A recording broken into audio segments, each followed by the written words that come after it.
Black and white में aesthetic मैं तो सुना हुआ है। Okay, good evening all, welcome to learners academy. So statistics was the chapter we introduced yesterday or day before yesterday. Yesterday हमने introduce किया था। So quickly इसको रिकैपिचुलेट करते हैं क्योंकि कल कुछ क्लास टेस्ट हो रहा था, उसके बीच में हमने ज्यादा डिटेल में बात नहीं करी थी, ऊपर से बात करी थी। तो फटाफट से इसको रिवाइज करते हैं। देखो, statistics means management of data. Statistics means what? Management of data. Data को मैनेज करने का मतलब ये होता है स्टैटिस्टिक्स। ओके, अब डेटा को मैनेज क्यों करते हैं? Because it helps us to take better future decision. Future में अपने को जो डिसीजंस लेने हैं रिलेटेड टू एनीथिंग, लाइक आपको पढ़ाई करनी है, मुझे कोचिंग इंस्टीट्यूट को आगे बढ़ाना है, किसी और आदमी को अपना दुकान आगे बढ़ानी है, किसी को डॉक्टर बनना है, सबके अपने अपने काम है। तो फ्यूचर में बेटर डिसीजंस ले सके। लाइक आपको जरूर क्लास में एडमिशन चाहिए, एक अच्छे से इंस्टीट्यूट में चाहिए, एडवांस का आप पेपर देने वाले हैं, या किसी को नीट की तैयारी करनी है, कोई डॉक्टर बनना चाहता है, तो आप जाओगे पुराना रिकॉर्ड देखोगे उस इंस्टीट्यूट का, आप जाते ही कहोगे कि दिखाओ आपके टॉपर्स हैं, आपके पुराने साल का रिजल्ट क्या है। वो डेटा मांगोगे, वो डेटा उनके पास होगा तो देंगे। सही बात है। उनके पास डेटा नहीं होगा तो क्या करेंगे पता नहीं, देख लो पूछ लो, ऐसे कहेंगे तो फिर वो इंस्टीट्यूट नहीं चल सकता। उनको डेटा रखना पड़ेगा, किसी न किसी लेवल पे रखना पड़ेगा, बिल्कुल एक्यूरेट ना सही, थोड़ा बहुत सही, लेकिन आजकल तो मार्केटिंग इतनी तगड़ी होती है कि वो तो जो उनके इंस्टीट्यूट में नहीं भी पढ़ा वो उसका भी फोटो लगा देते हैं। मुझे देखा था हमने 1.5 लाख तो ठीक है। तो वो सारी चीजें होती है। That means data plays a very very crucial role. आपकी तबीयत ठीक है अभी? खराब हुई थी असली में? पूछने के बाद ज्यादा खराब हो गई थी, मुझे ऐसा लगा। हुई थी खराब? तो फिर आपने मम्मी से बात क्यों नहीं कराई? मैंने कहा भी था कि मम्मी से बात कराना। अब कह रहा हूँ अब करवा देना, जाते ही आ जाते ही करवा देना, ठीक है? चलो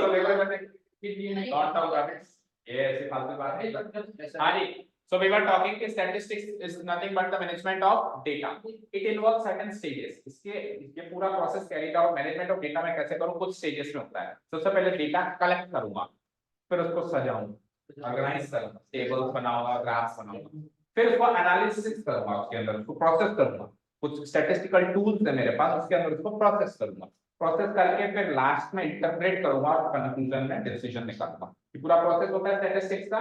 तो हमने क्या सीखा? कलेक्शन ऑफ डेटा और ऑर्गेनाइजेशन ऑफ डेटा, ये दो, और तीसरा एनालिसिस ऑफ डेटा का छोटा सा पार्ट हमारे क्लास 9 में लास्ट ईयर तक था।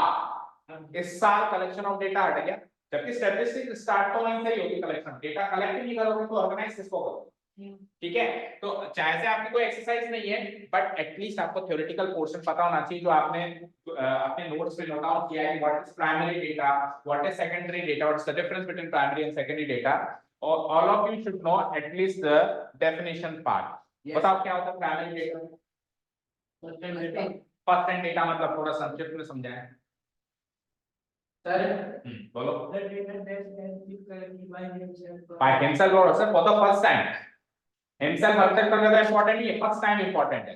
पहली बारी में जो डेटा कलेक्ट हुआ है, जैसे पहली गाड़ी हमने ली तो फर्स्ट हैंड कार है, वो प्राइमरी कार है, फिर वो उसको किसी और ने बेच दी, तो उसके बाद कितनी भी हैंड से वो घूम जाए तो वो सेकंड हैंड मानी जाएगी। ऐसा नहीं कि तीसरा हाथ है तो थर्ड हैंड फोर्थ हैंड, वो सेकंड हैंड का ठप्पा लगेगा उस पर, फिर वो ऐसे कितनी बार भी घूम सकती हो। तो सेकेंडरी, एक बार डेटा एक पर्सन से दूसरे पर्सन पे पास हो गया, ये एक सोर्स से दूसरे सोर्स पे पास आउट हो गया, तो फिर वो सेकेंडरी कहलाएगा।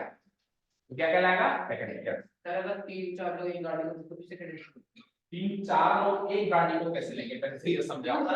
पार्टनरशिप में लेंगे, मंडे तू चलाना, ट्यूसडे में चलाऊंगा। गाड़ी हमेशा एक ही ऑनर के नाम रजिस्टर्ड होती है। नहीं सर, मैं सेकंड हैंड होती है, थर्ड हैंड नहीं होता। बस प्राइमरी और सेकेंडरी होता है, या तो फर्स्ट हैंड और उसके बाद फिर कितने भी हैंड्स में वो घूम जाए वो सेकंड हैंड ही मान लेंगे। ठीक है, ओके।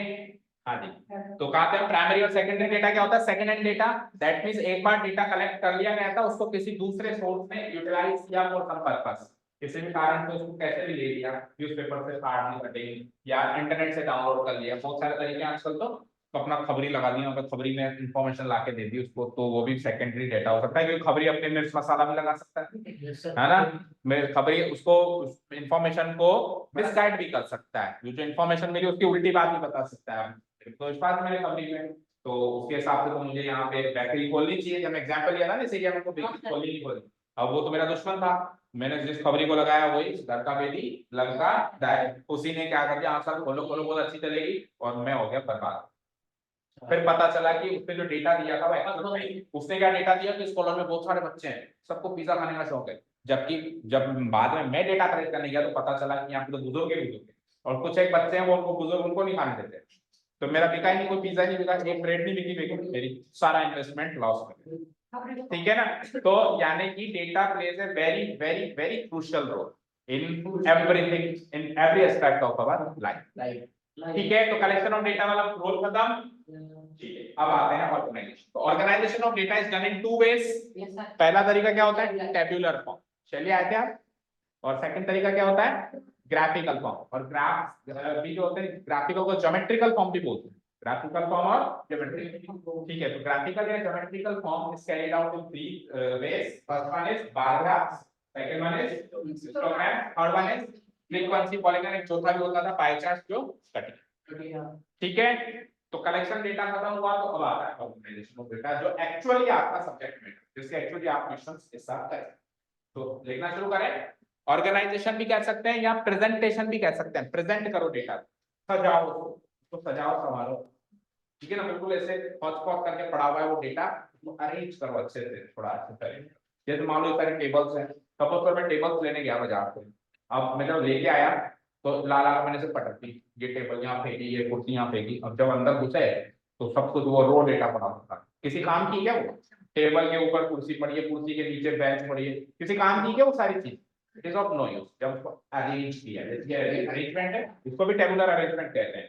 कोई भी चीज रोज एंड कॉलम्स में अरेंज होती है उसको टेबुलर अरेंजमेंट कहते हैं। क्या कहते हैं, टेबुलर अरेंजमेंट। तो ये टेबुलर अरेंज, अब ये हमारे अभी इस पे बैठ के पढ़ाई की जा सकती है। तो वो उसी तरीके से वो जो डेटा है किसी काम का नहीं है until and unless it is arranged in a proper way। ठीक है, तो सर टेबुलर फॉर्म ज्यादा बढ़िया है या ग्राफिकल? देखो, टेबुलर फॉर्म ज्यादा यूजफुल इसलिए होता है क्योंकि टेबुलर फॉर्म के बाद इंटरप्रिटेशन करने में आसानी होती है, जो तीसरी स्टेज है, जो क्लास टेंथ में है। ठीक है, तो तीसरी स्टेज है ना, अरेंज करने के बाद में आचार करो ना, लेकिन पूजा करो करेंगे, उसको फिर प्रोसेस करेंगे, प्रोसेस करेंगे स्टैटिस्टिकल टूल्स की मदद से। तो टूल्स जब टेबुलर फॉर्म में हमारे पास प्रेजेंट डेटा है तब हमारे लिए आसानी रहेगी बजाय कि ग्राफिकल। ठीक है, दूसरी चीज, ग्राफिकल फॉर्म भी तभी बन सकती है जब पहले टेबल बने। रो डेटा से तो ग्राफिकल फॉर्म नहीं बन सकती, रो डेटा से पहले टेबल बनानी पड़ेगी, टेबल से फिर ग्राफिकल। ठीक है, और टेबल से ही इंटरप्रिटेशन होगा। तो टेबुलर फॉर्म कुल मिला के ग्राफिकल से टेबुलर बना सकते हैं, उल्टा भी कर सकते हैं, ग्राफिकल से टेबुलर भी बना सकते हैं। उल्टा तो कोई मैथ्स में कोई ऐसी चीज नहीं है कि हम सीधे आके उल्टी नहीं आ सकते। Yes sir. एग्जैक्टली जो हम काम कर रहे हैं उसका उल्टा तो हम मैथ्स में हमेशा ही कर सकते हैं, और करना ही पड़ता है किसी न किसी क्वेश्चन कन्वर्स ही जाता है इसका उल्टा का। ठीक है, तो आ जाइए, presentation oblique organisation of data के बारे में कुछ लिखते हैं। सेकेंड स्टेज, ग्राफिकल रिप्रेजेंट, ये नहीं लिखा था ना कल हमने, लिखो ग्राफिकल रिप्रेजेंटेशन ऑफ डेटा। इससे पहले का एक बार वेरीफाई करो, ये लिख दिया था क्या, प्लीज वेरीफाई कि ये लिख दिया था क्या हमने, ये भी नहीं लिखा था, फ्रीक्वेंसी लिखा था। रुको फिर एक मिनट, रुक जाओ रुक जाओ,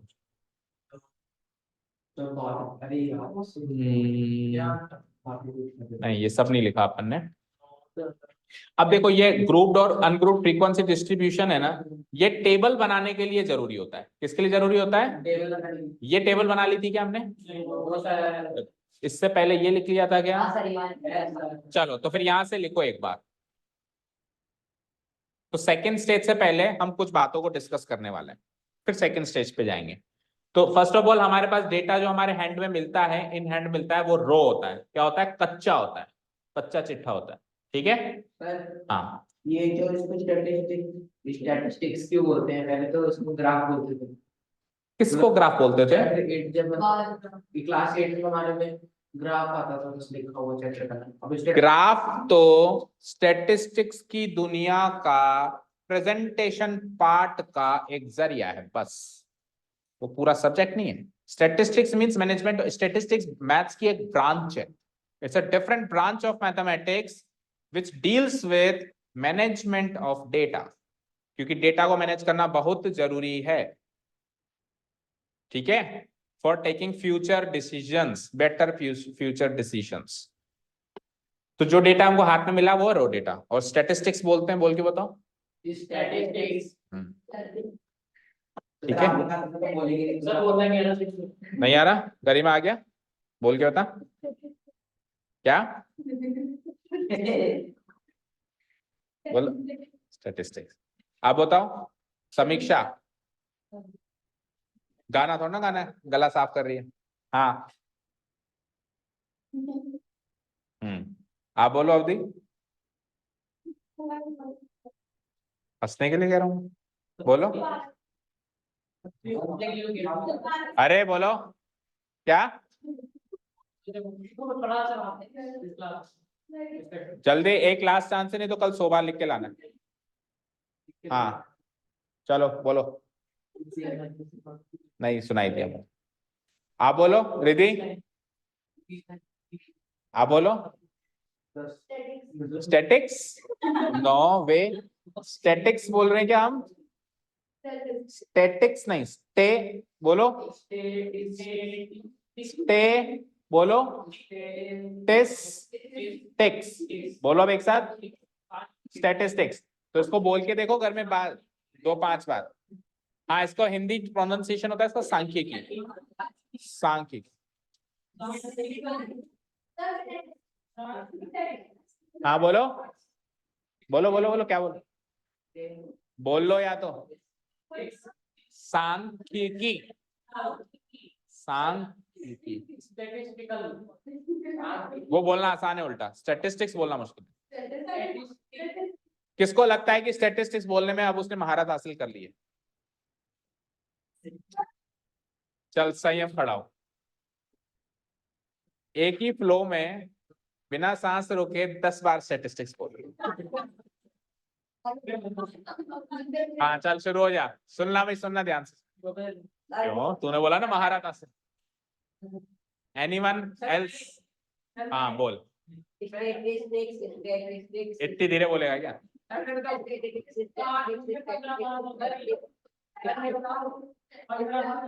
हाँ बोल।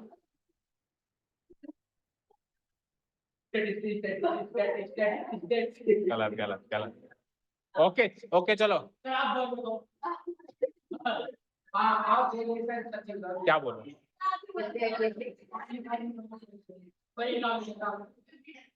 50 टाइम्स मेरे को पनिशमेंट दे रहे हो आप? Statistics statistics statistics statistics statistics statistics statistics statistics statistics statistics statistics, ठीक है। हेलो, एंड शॉर्ट में हम इसको स्टैट्स बोलते हैं, क्या बोलते हैं शॉर्ट में? Stats, stats.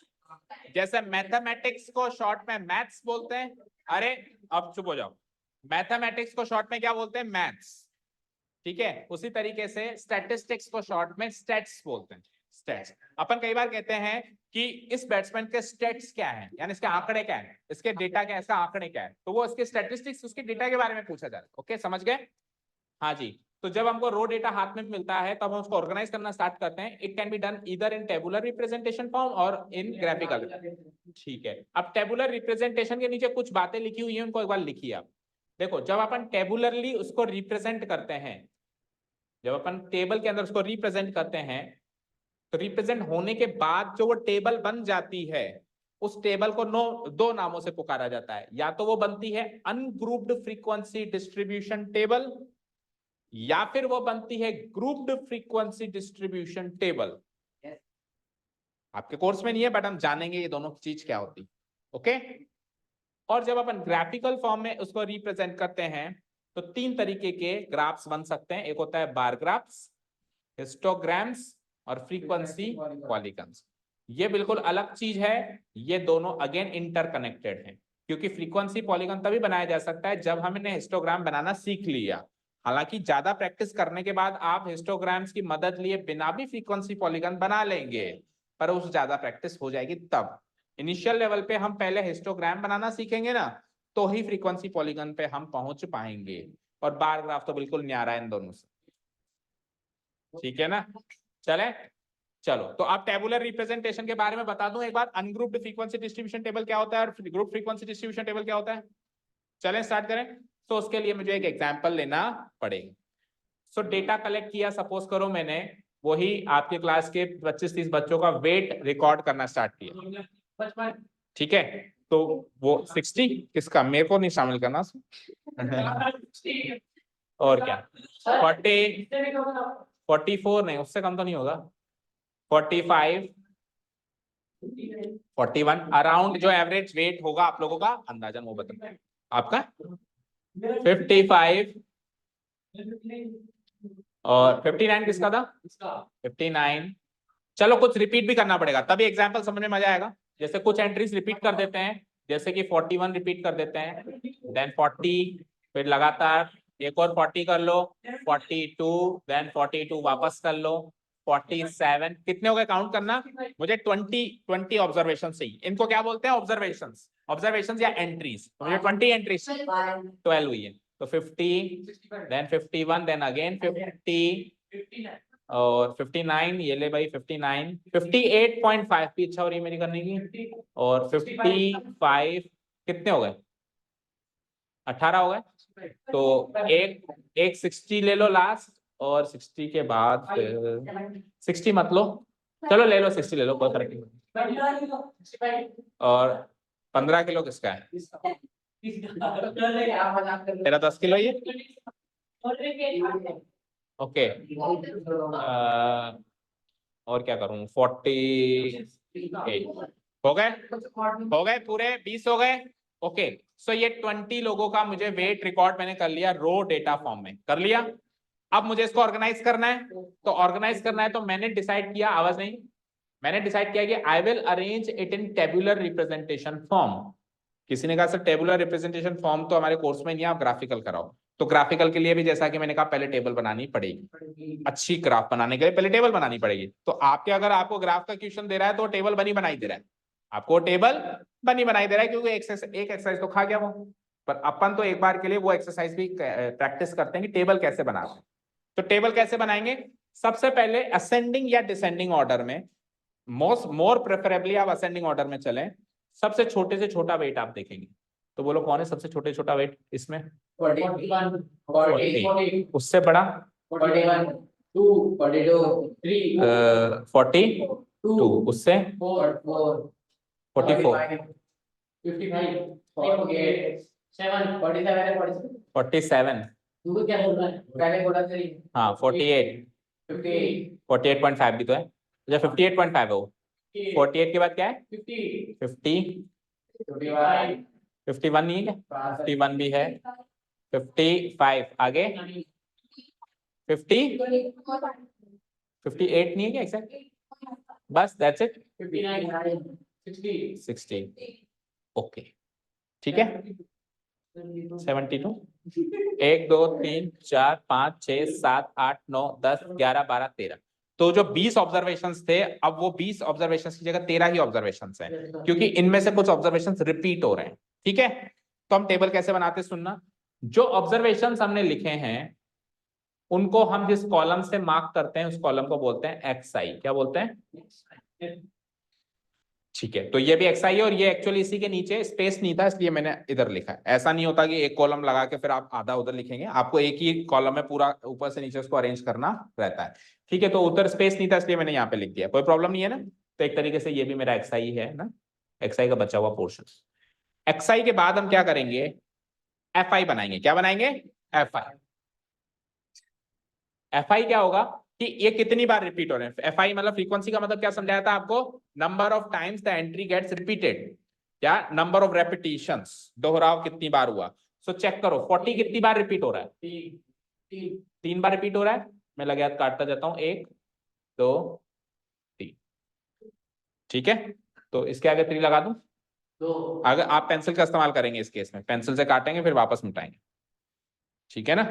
तो चलो 41 कितनी बार हो रहा है, 1 2, 42 1 2, 44 one time only, okay 45 तो एक ही है, एक कहाँ है? 44 के बगल में है। ठीक है 47 और ये वन टाइम, बेचारा ये भी एक ही 48 भी वन टाइम, 50 दो टू टाइम, दो ठीक है 51 one and only one, 51 one time, 55 two time and 58.5 one time, 59 62 times है, 59 टू टाइम्स है और 61 टाइम। अब टोटल नंबर ऑफ ऑब्जर्वेशंस हमेशा फ्रीक्वेंसी कॉलम का सम होता है। फ्रीक्वेंसी कॉलम का जब आप सम करेंगे तो करो 3 और 2 और 2 8 9 10 11 13 14 16 17 19 और 1, तो ये 20 लोग हैं और फ्रीक्वेंसी का कॉलम का सम भी क्या आ गया 20। तो स्टैटिस्टिक्स की दुनिया में टोटल नंबर ऑफ ऑब्जर्वेशंस को कैपिटल लेटर एन से भी डिनोट करते हैं, कैपिटल लेटर एन से डिनोट करते हैं। टोटल कितने लोग हैं वहां पे, टोटल नंबर ऑफ एंट्रीज या टोटल नंबर ऑफ ऑब्जर्वेशंस, वो टेबुलर फॉर्म में कैसे निकालेंगे, फ्रीक्वेंसी को टोटल कर लो उतने ही होंगे। Okay understood. अब अभी जो मैंने ये टेबल बनाई है, इस टेबल को कहते हैं फ्रीक्वेंसी डिस्ट्रीब्यूशन टेबल। सर ऐसा अजीब सा नाम क्यों है इसका, देखते बात करते हैं। भैया ऐसा अजीब सा नाम किसने रखा तेरा? सबसे पहले तो बताओ ये एक टेबल है क्योंकि इसमें ये तो कॉलम्स हैं और ये रोज हैं। ओके ये रोज है ना? वो तो ऐसा एक ही है ना। हाँ वो एक ही इसके नीचे ही है ना, वो लोग तो इसके नीचे ही है ना। ठीक है डन। तो ये टेबल है because it is an arrangement of rose and columns. इस टेबल में डिस्ट्रीब्यूट कर रहे हैं हम, कुछ बांट रहे हैं, तो कोई लड्डू थोड़ा ना बांट रहे हैं, फ्रीक्वेंसी बांट रहे हैं। क्या बांट रहे हैं भैया? 40 तेरे को 3 मिलेगी, खुश रहे इसी में ही। 41 तेरे को 2 ही मिलेगी, तू बहुत बदमाशी करता है, ठीक है। 42 को भी 2 ही मिलेगी। 44 बहुत ज्यादा बदमाशी करता है, इसको 1 ही मिलेगी। समझ गए? समझ गए? ओके। तो हमने डिस्ट्रीब्यूट किया, एंट्रीज लिखी और एंट्रीज को डिस्ट्रीब्यूट करना स्टार्ट किया। क्या डिस्ट्रीब्यूट, अगर सपोज करो मैं मिठाई डिस्ट्रीब्यूट करता तो मैं क्या लिखता? Sweet distribution. क्या लिखता? Sweet distribution. चॉकलेट्स डिस्ट्रीब्यूट करता तो क्या लिखता? Chocolate distribution. ऐसे लिखता। प्राइस डिस्ट्रीब्यूशन होता है आपके स्कूल्स में, प्राइस डिस्ट्रीब्यूशन सेरेमनी, तो प्राइस डिस्ट्रीब्यूट करते हैं तो प्राइस डिस्ट्रीब्यूशन। फ्रीक्वेंसी डिस्ट्रीब्यूट कर रहे हैं तो उसका नाम यही तो होगा, फ्रीक्वेंसी डिस्ट्रीब्यूशन टेबल। उसमें कुछ अजीब लगने जैसी कोई चीज है नहीं, नहीं हमको ऐसा लगता है पहले, बट जब हम उससे बात करते हैं तो पता चलता है कि नहीं, इसका नाम एज पर उसके जो उसका काम है उसके अकॉर्डिंग उसका नाम रखा गया, फ्रीक्वेंसी डिस्ट्रीब्यूशन टेबल। एक ऐसी टेबल जो उस टेबल के अंदर हम अलग अलग एंट्रीज को फ्रीक्वेंसी डिस्ट्रीब्यूट कर देते हैं। कर दी? कर दी। अब ये फ्रीक्वेंसी डिस्ट्रीब्यूशन टेबल भी 2 तरीके की बताइए सर आपने, एक बताइए अनग्रुप्ड, एक बताइए ग्रुप्ड। तो इस समय ये जो फ्रीक्वेंसी डिस्ट्रीब्यूशन टेबल है ये है अनग्रुप्ड। क्या है ये अनग्रुप्ड फ्रीक्वेंसी डिस्ट्रीब्यूशन टेबल है। और ungrouped frequency distribution table actually मेरी ज्यादा हेल्प नहीं करती। क्यों? 20 एंट्रीज पहले थी, आज की तारीख में 13 तो है, तो 7 ही तो कम हुई। तो अगर मैं इसको रीड करूं उससे अच्छा उसी को करूं, कुछ ज्यादा फायदा नहीं हुआ टेबल बनाने का, कुछ ज्यादा महत्व नहीं देगा, क्योंकि जो श्रिंक रो डेटा श्रिंक होके और समराइज फॉर्म में मुझे चाहिए था, वो समराइज फॉर्म में अभी भी नहीं दिख रहा। अब लेकिन अगर मैं इसको ग्रुप्ड फ्रीक्वेंसी डिस्ट्रीब्यूशन टेबल में कर दूंगा तो ये डेटा श्रिंक होके केवल 4 या 5 कॉलम का दिखाई देगा और वो समराइज फॉर्म में दिखाई देगा। वो पढ़ के आपको डिसीजन एकदम से पढ़ के दे देंगे। अच्छा ये बात है, समझ गए?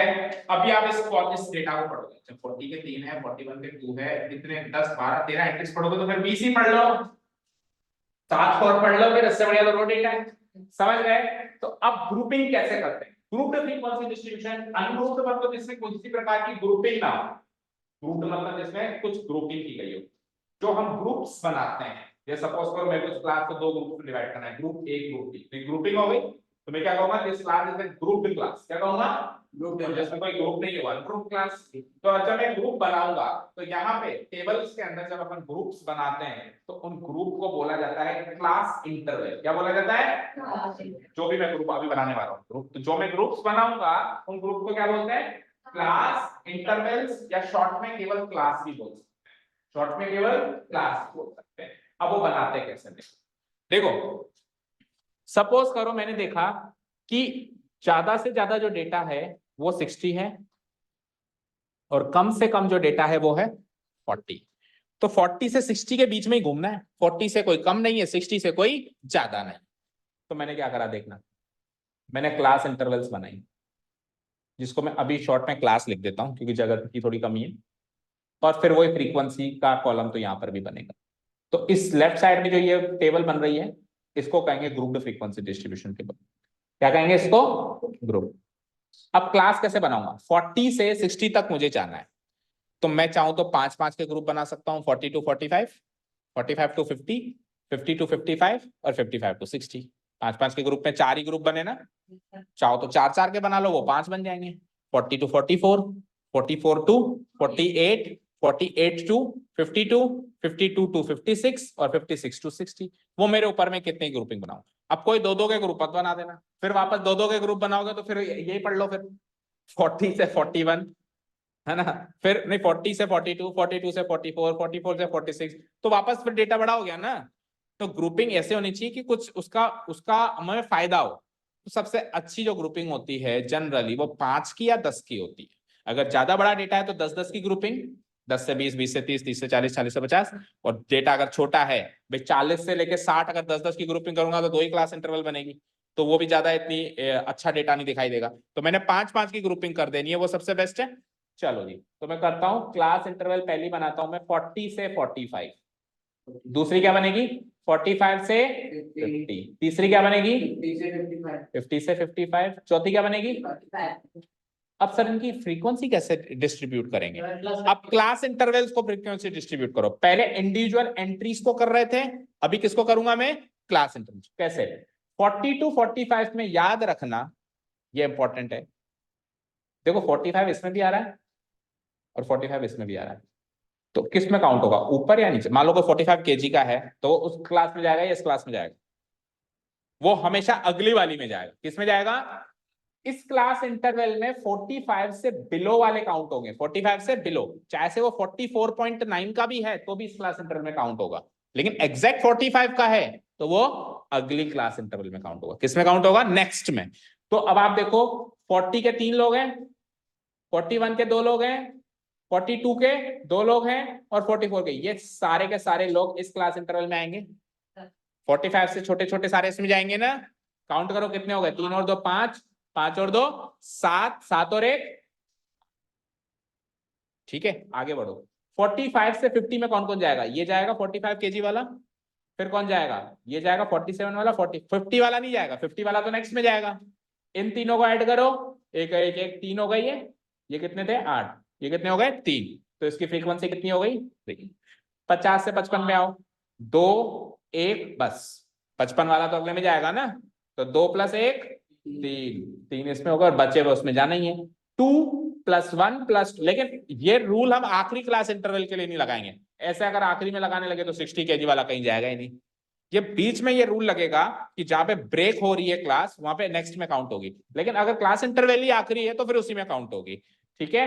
तो 2 + 1 3 + 2 5 + 1 6, तो यहां से लेके यहां तक ये टोटल 6 हो गए। अब जरा आप इनका टोटल करें, 8 + 3 11 + 3 14 + 6, शुरुआत में रो डेटा में भी n की वैल्यू 20 थी, टोटल नंबर ऑफ ऑब्जर्वेशंस। जब अपने अनग्रुप्ड फ्रीक्वेंसी डिस्ट्रीब्यूशन टेबल बनाई वहां पे भी n की वैल्यू 20 थी, और आज ग्रुपिंग करने के बाद भी 20 है। दैट मींस ये हमारी फाइनली बन चुकी है ग्रुप्ड फ्रीक्वेंसी डिस्ट्रीब्यूशन टेबल। एक तो मैं उस डेटा को रीड करूं, एक मैं इसको करूं, और एक जरा इसको करें। सबसे स्मार्ट, सबसे ज्यादा स्मार्ट डेटा ये दिख रहा है जिससे आप कुछ कैप्चर कर पाएंगे। जैसे अब इस डेटा को सबसे पहले मैंने देखा, सपोज करो ये डेटा आपके सामने आया, क्या ले आया मेरे सामने, ये डेटा आपके सामने आया, अभी भी आपकी वही बात, लेकिन सपोज करो ये डेटा कोई आपके सामने लाया कि लीजिए सर, सपोज करो मैं स्टूडेंट आप टीचर, लीजिए सर ये मैं वेट से रिकॉर्ड करके आया हूं 20 बच्चों के। आप कहेंगे लाओ दिखाओ, अच्छा 40 से 45 किलो वाले 8 बच्चे, तो फटाफट से डिसीजन निकल गया ना, ये हमारी क्लास में तो पूरे पूरे से बच्चे हैं, मतलब हल्के फुल्के बच्चे हैं, ज्यादा भारी बच्चे नहीं, क्योंकि 8 बच्चे तो 40 से 45 नहीं बढ़े, तो कुछ कंक्लूजन तो राय हुआ, उस डेटा से पता चल रहा था कि इससे भी कुछ खास फर्क नहीं। लेकिन यहां से एक ग्रुपिंग वाले डेटा से क्या पता चल रहा है कि लेकिन 6 बच्चे भारी नहीं है ना, यानी कि एवरेज वेट वाले बच्चे कम है। एवरेज वेट हम इसको ले सकते हैं, उसके बच्चे कम है, या तो बिल्कुल हल्के हैं या बिल्कुल भारी। तो ये डिसीजन निकला, उस डेटा का एक कंक्लूजन निकला, मोरल ऑफ द स्टोरी निकली भाई, हाँ ये डेटा का इसका क्या कंक्लूजन है कि या तो हमारी क्लास में भारी बच्चे या फिर जनरली हल्के बच्चे हैं। जो एवरेज वेट वाले बच्चे होते हैं उनकी तादाद थोड़ी सी कम है। तो फिर अपन डिसीजन क्या लेंगे, जो भारी है वो कम करो और जो हल्के हैं वो अपने आप को भारी करो, ताकि हम सारी क्लास एवरेज वेट पे आके अटक जाए। तो ये डिसीजन लेने में हेल्प हुई ना, डेटा था तो डिसीजन ले पाए, डेटा ही नहीं होता सोचते रहते कि भारी होना है या हल्के होना, नहीं पता चलता ना। समझ गए? फॉर एग्जांपल एक क्रिकेट मैच चल रहा है, अब आखिरी के कुछ ओवर्स में कुछ रन चाहिए, तो उनको डेटा मिलता है, हर ओवर के बाद डेटा मिलता है कि इस ओवर में इतनी स्ट्राइक रेट से खेलना है, तब जाके हम मैच के करीब जा पाएंगे। मिलेगा ना डेटा, वो लोग प्लेयर्स फील्ड में खेलते हैं और वहां पे स्टैटिस्टिशियंस जो स्टैटिस्टिक्स करते हैं वो कॉपी पेन लेके बैटर पर अप्रोक्सीमेट करते हैं कि इस बॉल पे इस स्ट्राइक रेट से शॉट जाना चाहिए, या एक अगले 2 बॉल पे इतने रन बनने चाहिए, या 1 विकेट कम जाना चाहिए। फिर आजकल डीआरएस मेथड, पता नहीं कौन से मेथड्स हैं, वो पूरा उस पे बैठे रहते हैं वो। ठीक है, तो डिसीजंस तभी ले पाते हैं जब डेटा प्रोसेस होता रहता है, डेटा कलेक्ट होता रहता है, ऑर्गेनाइज होता रहता है। अब आजकल की दुनिया में एडवांस टूल्स हैं, तो डेटा कलेक्ट करके ऐसे टेबल बनाने की जरूरत नहीं होती, सीधे कंप्यूटर में डालो, कंप्यूटर टेबल बना के देता है, वो एक अलग बात है, लेकिन प्रोसेस कहीं ना कहीं तो ये भी इन्वॉल्व है। ठीक है, समझ गए क्या? तो ये तो है अनग्रुप्ड फ्रीक्वेंसी डिस्ट्रीब्यूशन टेबल, इसमें भी फ्रीक्वेंसी डिस्ट्रीब्यूट हो रही है लेकिन कोई ग्रुपिंग नहीं हुई। इसका एक और नाम है discrete frequency distribution table, ungrouped की जगह डिस्क्रीट लगा देंगे, है ना। और इसको क्या कहेंगे, क्या कहेंगे इसको? ग्रुप्ड। कौन आगे की बात? हाँ, मम्मी का या किसी और का? Okay, grouped frequency distribution table. So how many groups have we have formed? 1 2 3 4, तो 4 क्लास इंटरवल्स हमारे पास। ओके, अब क्योंकि हमारे टेबुलर फॉर्म कहीं है नहीं, कोर्स में ही नहीं है, तो इसके क्वेश्चंस तो करने को मिलेंगे नहीं।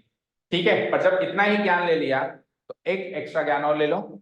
जब इन क्लास इंटरवल में हम क्लास इंटरवल्स बना देते हैं, तो इसको बोलते क्या है? ये बाउंड्रीज हैं इस क्लास में, तो इसको बोलते हैं लोअर लिमिट, इसको क्या बोलते हैं? Upper limit. जब अपन वो बनाएंगे ना ग्राफ्स वगैरह, तो इस नॉलेज की अपने को जरूरत पड़ेगी। Lower limit, upper limit, lower limit, upper limit, lower limit, upper limit, lower limit, और इनका जो गैप होता है उसको बोलते हैं क्लास साइज। क्या बोलते हैं? क्लास 45 माइनस 40 करो, 5 का गैप है, फिर 30। मैंने कहा ना 5 की ग्रुपिंग करो, तो 5 क्या है वहां पे? 5 है साइज, 5 क्या है? ग्रुप की साइज है। क्लास मार्क अलग चीज होती है, क्लास मार्क इन दोनों का एवरेज बीचों बीच, जैसे 40 और 45 के बीचों बीच आएगा 42.5 आएगा, एग्जैक्ट मिड पॉइंट, वो होगा क्लास मार्क, यानी क्लास का मॉनिटर। क्या होगा वो? क्लास मॉनिटर हम क्या से बनाते हैं? जो एवरेज होता है, जो बहुत ज्यादा इंटेलिजेंट भी नहीं होता और बहुत ज्यादा वीक भी, ऐसा होता है। हाँ, होना ऐसा चाहिए, उसको बोलते हैं क्लास मार्क। ये क्लास है, इसमें सबसे डबल बच्चा 40 किलो का, सबसे भारी बच्चा 45 किलो का, तो इसका एवरेज ले लो, तो 40 और 45 का एवरेज क्या आएगा? 42.5 आएगा। करके देख लो कैसे एवरेज निकालते, पता है आपको? इन दोनों को ऐड कर लो और डिवाइडेड बाय 2 कर दो, तो 85 का आधा करेंगे, 40 प्लस 45 85 का आधा करेंगे तो 42.5। हाँ, lower limit plus upper limit divided by 2। अब क्योंकि टेबल्स के क्वेश्चन ही नहीं है, तो ये सारे फॉर्मूले हम ना भी लिखे तो अगले साल है, ठीक है, तो लिख लेंगे। ठीक है, तो वो होता है क्लास, तो सारे टर्म्स याद हुए। यह है क्लास इंटरवल। 40 क्या कहलाएगा? Lower limit of the class interval. 45 क्या कहलाएगा? इन दोनों का गैप क्या कहलाएगा? Class size. और इन दोनों का एवरेज क्या कहलाएगा? क्लास मार्क या फिर क्लास मॉनिटर। क्लास इंटरवल और क्लास एक ही चीज है, तो इसको क्लास इंटरवल ही बोलते हैं, लेकिन शॉर्टकट में क्लास बोलते हैं। क्लास इंटरवल और क्लास एक ही बात। इंटरवल होता है ड्यूरेशन, ये ड्यूरेशन है 40 से 45 की ड्यूरेशन। ठीक है, ओके, चलिए अब कर दूं इसको डिलीट। Now write down.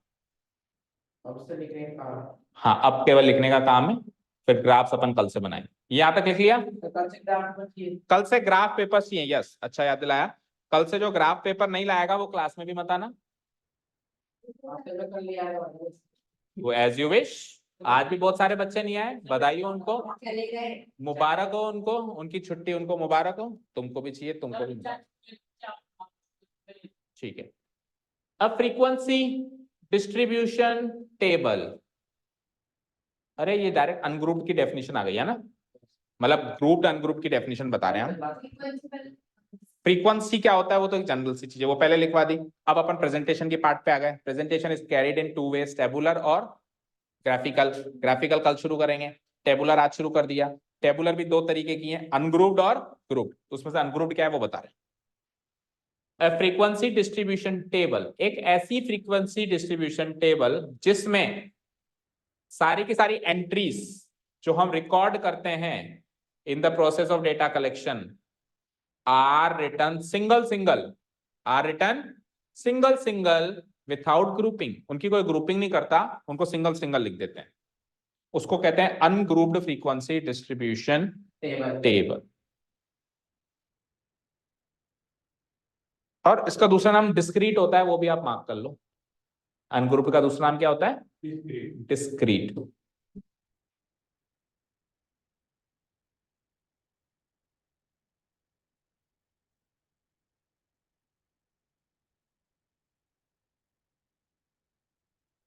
यहां लिख देता हूं मैं, अनग्रुप्ड ऑब्लिक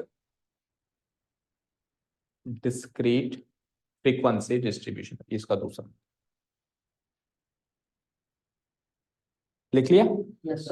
एक ऐसी फ्रीक्वेंसी डिस्ट्रीब्यूशन टेबल जिसके अंदर जो प्रोसेस ऑफ डेटा कलेक्शन में जो एंट्रीज रिकॉर्ड होंगी वो सिंगल सिंगल होंगी विथआउट ग्रुपिंग, उसमें कोई भी ग्रुपिंग नहीं चलेगी। ओके, उसको हम कहते हैं, ठीक है, विथआउट ग्रुपिंग दैम। और सिंगल सिंगल को हम कह सकते हैं सोलली। सोलली मतलब अकेले अकेले। सोल मतलब क्या होता है? अकेला। सोलली अकेले तरीके से, एकांत रूप से, ठीक है ना। तो सिंगल सिंगल सब अपना अपना देखेंगे, कोई ग्रुपिंग कोई क्लास नहीं होगी, है ना। तो इस called an ungrouped frequency distribution table, ये हो गई इसकी डेफिनेशन, फ्रीक्वेंसी डिस्ट्रीब्यूशन टेबल। चलो नेक्स्ट। चले, तेरी तो मम्मी का फोन आ गया ना, फिर जा। मम्मी को कौन रोक सकता है?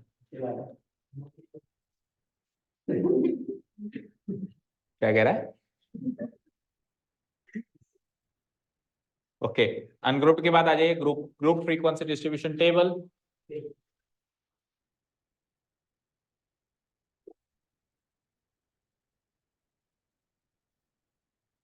नहीं, पर मम्मियों से डरना चाहिए, और मम्मियों से सब डरते हैं, डरना भी चाहिए। क्योंकि मम्मी और कोई नाराज हो जाए ठीक है, मम्मी का नाराज हो जाए तो खाना नहीं मिलता।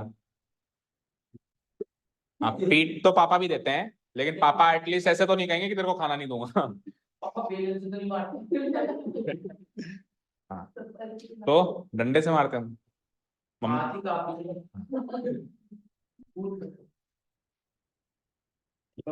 ये मम्मी पापा का प्यार होता है, और ये भी जरूरी होता है। कुछ सालों के बाद आप मिस करोगे अपने मम्मी पापा की ये मार। कभी तो ऐसा वक्त आएगा ना जब मिस करेंगे। सो इसको एंजॉय करो। वैसे मम्मी इधर मारे, बोला मम्मी एक और प्लीज यहाँ पे। मम्मी एक यहाँ पे भी, तो मम्मी मारना ही छोड़ देगी, लेकिन डीट को कुछ फर्क ही नहीं पड़ता। तो ये भी एक सॉल्यूशन है ना हमारी प्रॉब्लम का। ओके, फ्रीक्वेंसी डिस्ट्रीब्यूशन, कभी भी ऐसे मत बोलना कि मम्मी मुझे टच मत करना, फिर डंडे से मारेगी, है ना। फ्रीक्वेंसी डिस्ट्रीब्यूशन, अब ये सेकंड शुरू हो गया है ना, हेडिंग देख ली ना ऊपर, ग्रुप चालू हो गया, group frequency distribution table. A frequency distribution table in which all the entries recorded in the process of data collection are not written solely but are written after grouping them. अब not return solely, अब single single नहीं लिखना है, अब group करके लिखना है, class बना के लिखना है, but are written after grouping them, उनको ग्रुप करके लिखा जाएगा। ऐसी फ्रीक्वेंसी डिस्ट्रीब्यूशन टेबल को हम कहते हैं group frequency distribution table. Return after, after नहीं पढ़ने में आ रही है, इतनी बुरी तो राइटिंग। आफ्टर कोई वर्ड होता है क्या? थोड़ा सा वो भी देख लिया, हाँ नखरे हैं बस फालतू। आफ्टर कर देता हूँ मैं तेरे को।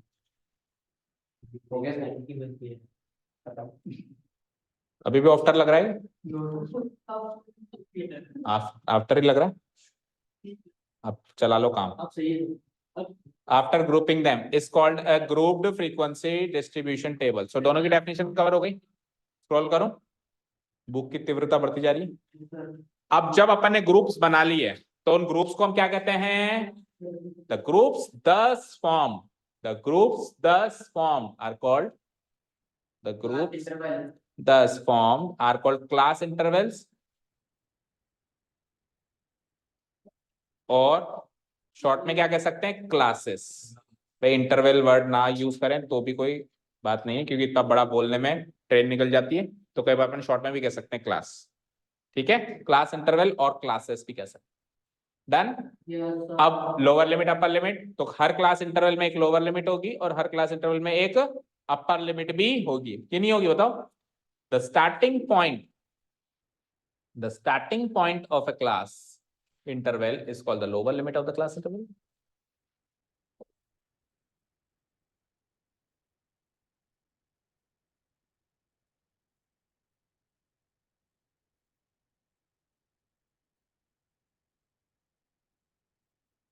हाँ, the starting point of a class interval या of a class भी कह सकता हूं, कोई बड़ी बात नहीं है, is called the lower limit. मैं की टर्म्स को हाईलाइट करते जा रहा हूँ, ये की टर्म्स आपको क्वेश्चन सॉल्व करते टाइम मैं बार बार कहूंगा, बताओ इसकी लोअर लिमिट क्या है, तो उस टाइम मत पूछना सर ये होती क्या है। ठीक है, परीक्षित का तो काम ही परीक्षा लेना है, वो तो सबकी लेता है। एंड द एंड पॉइंट, और उस क्लास इंटरवल की जो एंड पॉइंट होती है उसको हम क्या कहते हैं? Upper limit of the class interval. Done. So lower limit and upper limit के बारे में जान गए हम। अब बात करते हैं साइज क्या होती है क्लास की। उसका फॉर्मूला बन गया अपर लिमिट माइनस, वैसे इसमें से बहुत सारी टर्म्स, बहुत सारी चीजें ऐसी होंगी जो आपने 8th में भी सीखी होगी, या थोड़ा बहुत तो जानते ही होंगे। बिल्कुल नई चीज है ऐसा तो मैं नहीं मान सकता कि बिल्कुल ही नया है, बिल्कुल ही नया है। स्टैटिस्टिक्स पढ़ा ही नहीं आज तक। वो आता था बस चार्ट दे देते थे, उसको पैराग्राफ चार्ट देते बोले चार्ट लिस्ट। ओके चलो, the size of the class interval, class interval की जो साइज होती है उसको क्या कहते हैं? क्लास साइज, या सिंपली साइज भी कह सकते हैं। Yes sir. Class size.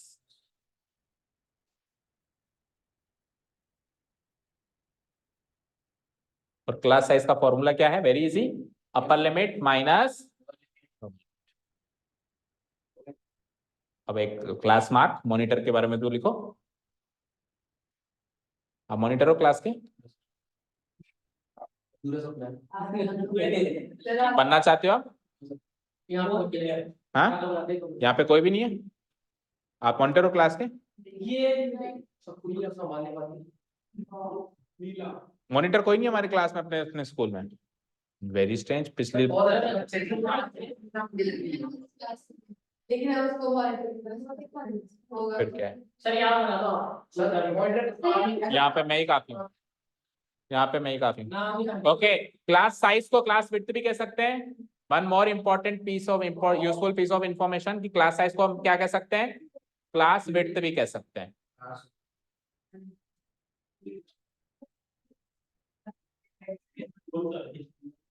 ठीक है, क्लास साइज को हम क्लास विड्थ भी कह सकते हैं। And the formula to calculate class size will be what? Upper limit minus lower limit class. Upper, अरे वो क्लास मार के बेटा, अभी क्लास साइज की बात हो रही है, विड्थ की, चौड़ाई की बात हो रही है। भाई 40 से 45 में कितनी चौड़ाई है? 5 की चौड़ाई। क्लास विड्थ या क्लास साइज। ठीक है, डन। Yes sir. अब ये नोट डाल के लिख लो कि सुटेबल क्या होती है हमेशा। बस सोच लिया? क्या लिखा था बताना एक बार। हाँ, the group frequency distribution table. अब दोनों में से सुटेबल कौन सी होती है? इज सुटेबल, ये सुटेबल तब होगी जब number of entries recorded in the process of data collection is large. जब बहुत सारी एंट्रीज हो तो ग्रुपिंग करना जरूरी हो जाएगी ना, बोलो। और अगर ज्यादा एंट्रीज नहीं है तो डिस्क्रीट भी चलेगी। ओके, मान लो 10 ही बच्चे हैं तो 10 बच्चे का आप अलग अलग भी बता दोगे तो कोई फर्क नहीं पड़ेगा। The group frequency distribution table is suitable when the number of entries is is large,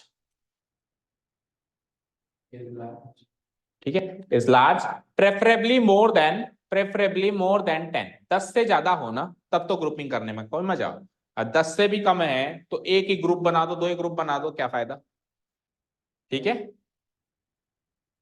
preferably more than 10, ठीक है। अब ये एक इंपॉर्टेंट चीज हो रही है यहाँ पे, रेंज, रेंज क्या होती है इसके बारे में जानेंगे हम। तो पढ़ लिया आपने वैसे डेफिनेशन, हो गया तो ठीक है। ये रेंज के बारे में लिख लिया आपने, क्या है range, maximum entry minus minimum entry. जैसे अभी अपन ने जो क्वेश्चन किया उसमें सबसे बड़ी से बड़ी एंट्री कौन सी थी, सबसे बड़ी से बड़ी एंट्री कौन सी थी 60, छोटी से छोटी एंट्री कौन सी थी 40। इन दोनों का जो डिफरेंस होगा उसको कहते हैं रेंज, उसको क्या कहते हैं रेंज। कहते हैं ना तेरी रेंज बता, कहते हैं ना हमारे टावर की रेंज कितनी है, मोबाइल टावर की रेंज कितनी है, यानी कहां तक उसका फैलाव है। तो हमारे इस डेटा की रेंज कितनी है, 20 की रेंज है, यानी कि जो गिरी से गिरी जो हल्के से हल्का बनता है वो 20-40 किलो का, और जो बारीक से बारीक बनता है 60। तो 20 की रेंज कितनी हो गई 20। रेंज पूरी टेबल की एक ही होती है, लेकिन क्लास विड्थ या क्लास साइज हर एक क्लास की अलग है, समझ गए। तो रेंज पूछेगा तो पूरे डेटा की पूछेगा, find the range of the given distribution table या find the range of the given data. लेकिन जब क्लास साइज पूछे तो आप पूछना कौन सी क्लास की पूछना। वैसे सबकी बराबर होती है, जैसे इसकी 5, इसकी 5, इसकी 5, इस सबकी 5 5 5 5 बराबर है, लेकिन कभी अलग भी हो सकती है। लाइक मैंने 40 to 45 एक क्लास बनाई, मैंने अगली मेरी मर्जी 45 to 48 ही बनाई, 50 तक नहीं गया, तो उसकी क्लास साइज 3 की रह गई, इसकी क्लास साइज 5 की रह गई। तो डिफरेंट क्लास साइज वाली क्लास इंटरवल टेबल भी बन सकती है। कुल मिला के क्लास साइज हर एक क्लास की होगी, लेकिन रेंज क्या होगी, पूरे डेटा की एक ही होगी। और ये 1 नंबर का क्वेश्चन बनता है बोर्ड एग्जाम्स क्लास 10th में। रेंज क्या होती है ये याद नहीं रखते बच्चे, और 1 नंबर का क्वेश्चन आता है फाइंड द रेंज। करना कुछ नहीं होता था, बस मैक्सिमम में से मिनिमम माइनस करना होता था, लेकिन ये पता ही नहीं कि रेंज क्या होता, ठीक है। क्लियर है क्या, maximum entry minus minimum entry, ये तो लिख लिया ना हमने, यस ठीक है। अब ग्राफिकल रिप्रेजेंटेशन के बारे में हम, एक क्लास मार्क नहीं लिखा यार, क्लास मार्क लिख दो, लिख दो, नहीं नहीं अभी आज ही लिखो, आज ही लिखो, बोला ना आज। क्लास मार्क का फॉर्मूला लिख लो, रेंज के बगल में लिख दो, बोलो क्लास मार्क क्या होती है, lower limit plus upper limit, ठीक है, डिवाइडेड बाय 2, अपर, हाँ एवरेज, दोनों का एवरेज डिवाइडेड बाय, मतलब क्लास का मॉनिटर है वो, जैसा कि आप में से कोई नहीं है, मतलब क्लास मार्क वो है जो आप कभी नहीं है, क्लास मार्क को पीछे क्लास मार्क क्या होता है, तो कहना वो चीज जो मैं कभी नहीं हो सकती, जो मेरा सपना है। नहीं पर यार एक बार क्लास मॉनिटर बनना, क्योंकि फिर कब बनोगे, स्कूल पास आउट हो जाओगे तो कभी, पॉइंटर क्या करता है, नाम क्या के जोड़ता रहता है। अरे एक पोस्ट तो है ना बेटा, क्लास की एक पोस्ट है, तो पोस्ट का कभी तो अनुभव हो कि हाँ मैं भी कभी इस पोजीशन पे था, एक बार क्या एक बार बनाया था, इसके बाद तो नहीं बनाया